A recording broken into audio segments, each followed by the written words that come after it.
Galing. Ako 5 months. Siya 5 months. 5 months halos. Yun yung galing ka Pinas. Oo. Umabot ka 5 months. 5 months. Naka 400 plus Wow. application nata ako. Grabe, ang sipag Ano? ni Kari. Nire-record mo rin. May Excel file ka. Excel file. Pero yung naging experience mo doon, Kari, mostly yun nga, yung sinasabi mo na hinahanap nila, may experience dito. Oo, karamihan. Ano pa yung iba nilang mga na parang very specific ba sila? Una yun, specific sila sa software. Tapos pangalawa, specific sila sa local experience talaga. Kasi parang yun yung sinasabi na iba yung codes doon, iba yung regulations as compared dito. Iba yung practices doon in terms of construction.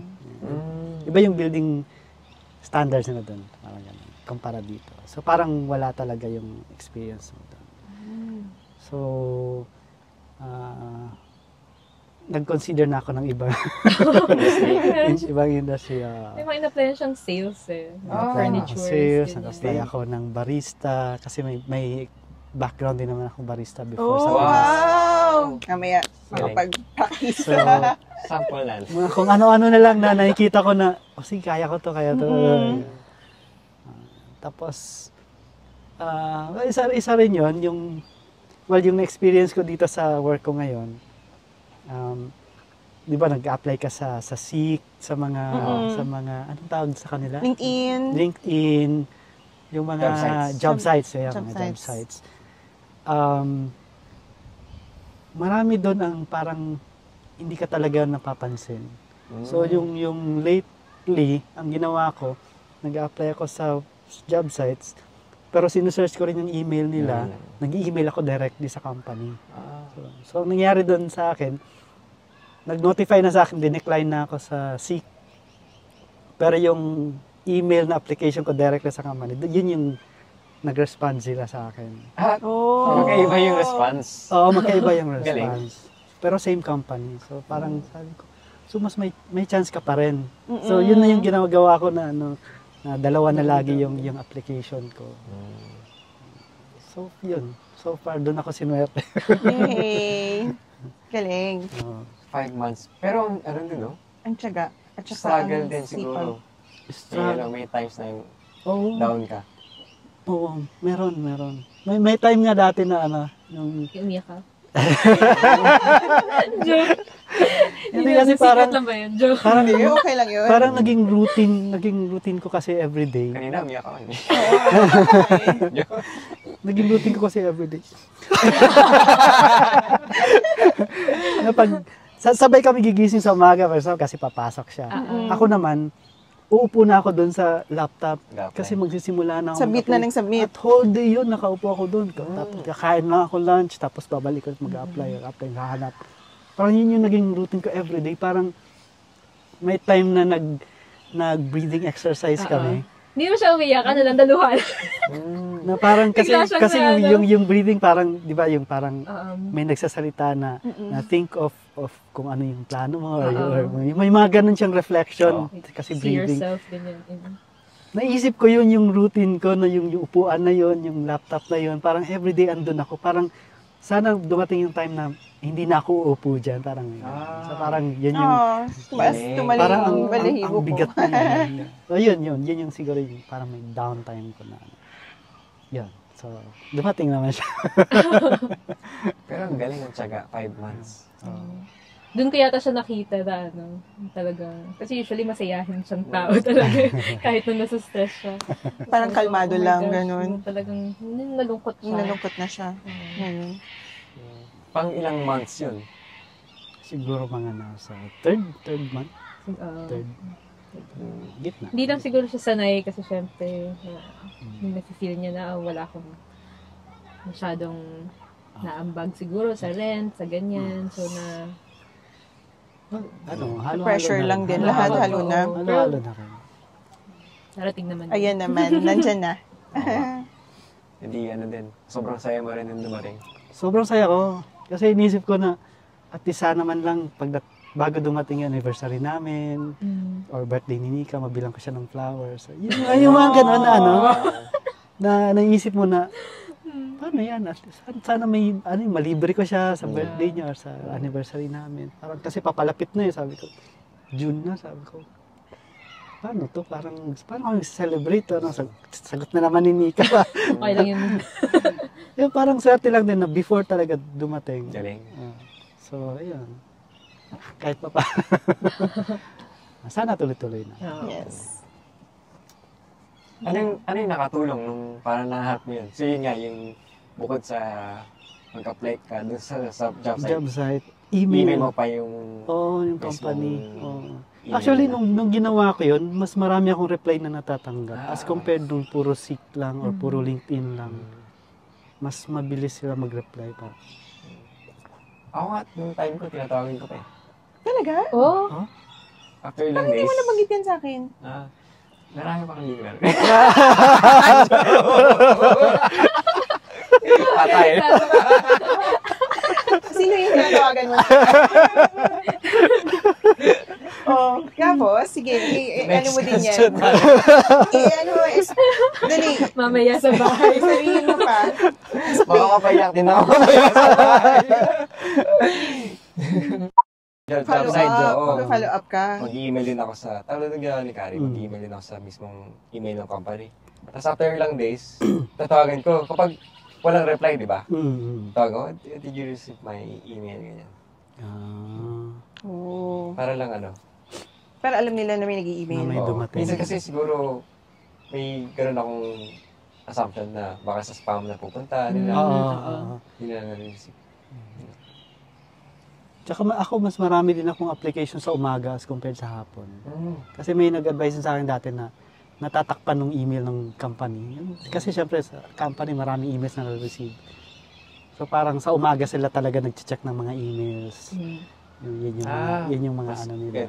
Pag medyo hapon-hapon na. Extra advice. Hindi na masyado sa tatabunan na ng ibang emails. Parang may mga ganong ina-advise sa akin dati yung mga kakilala ko.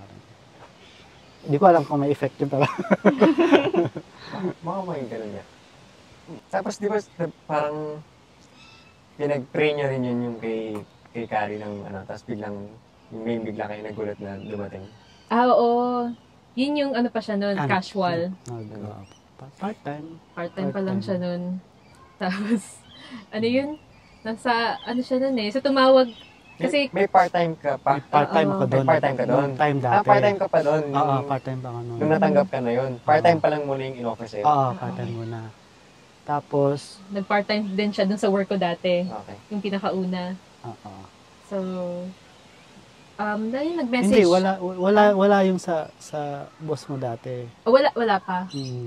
Parang nag-part-time ako dito 3 days a week. Tapos after 2 weeks, parang nag-message sila na okay, since part-time ka naman, wala daw silang project na may bibigay sa akin ngayon. So pwedeng for this week, pahinga ka muna, wala ka munang pasok.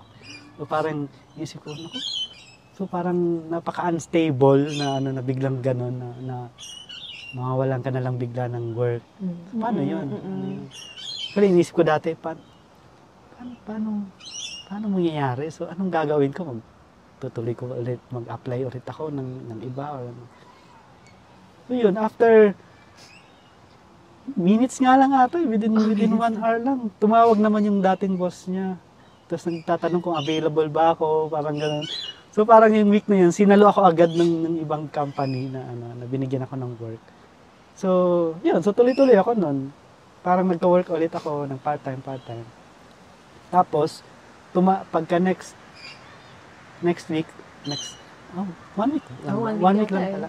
Tumawag na ulit yung kabila. Tapos sabi na, okay, go ka na ulit. Balik ulit ako doon. Tapos, nag-stop naman yung isa. Pero I think after nun, dun ka na tinanong kung gusto mo kung okay na ba pwede na ba ako doon full-time. Oo. Nung sa una mo talagang... yung sa una talaga. So, ngayon, full-time na. Talaga. Wow. Full-time. Okay. Pero ang galing nun kasi talagang sakto Sakto talaga. Na kung kailan wala kang work. Sinalo talaga agad. At least meron tayong for that week. Mm-mm. Oo. Yun yung yun kasi yung mahirap din dito. Dapat talaga tuloy-tuloy yung income mo dito. Mahal kasi, especially sa Yung rent. Sydney, no? Ah.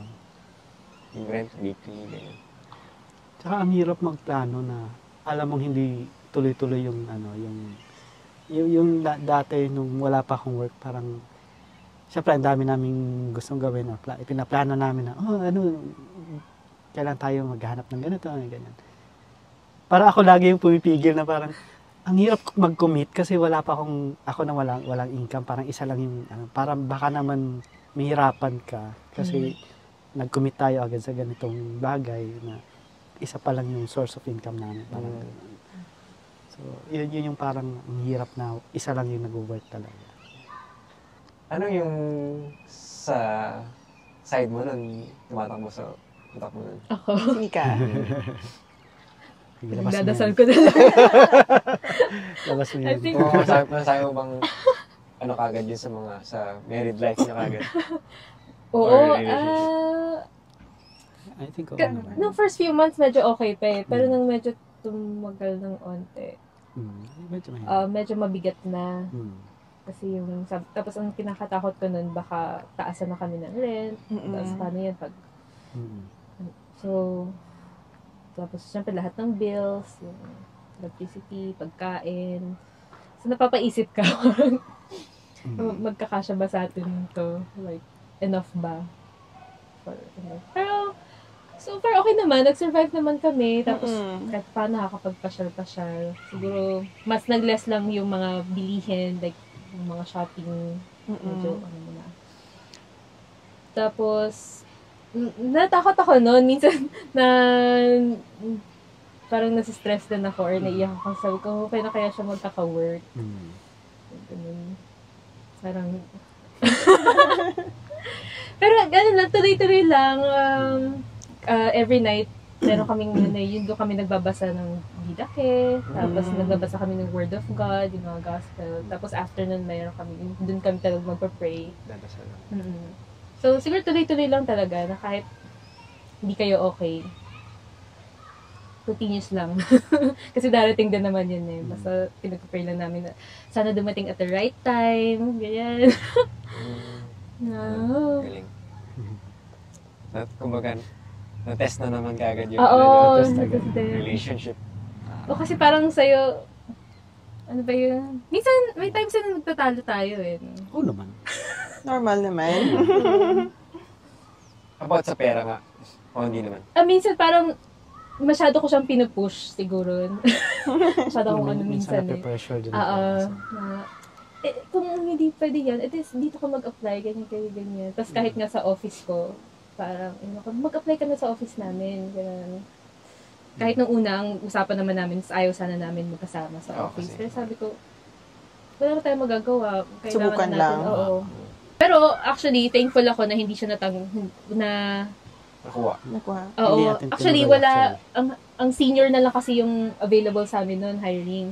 Ayaw naman niya tanggapin yung senior role, kahit na na-experience siya sa Pinas. Kasi hindi naman din niya alam pa yung mga, parang Bago nagsisimula lahat. pa rin, Bigla ka rin. masyado siyang ma-overwhelm, baka Software naman siguro. ma-stress siya.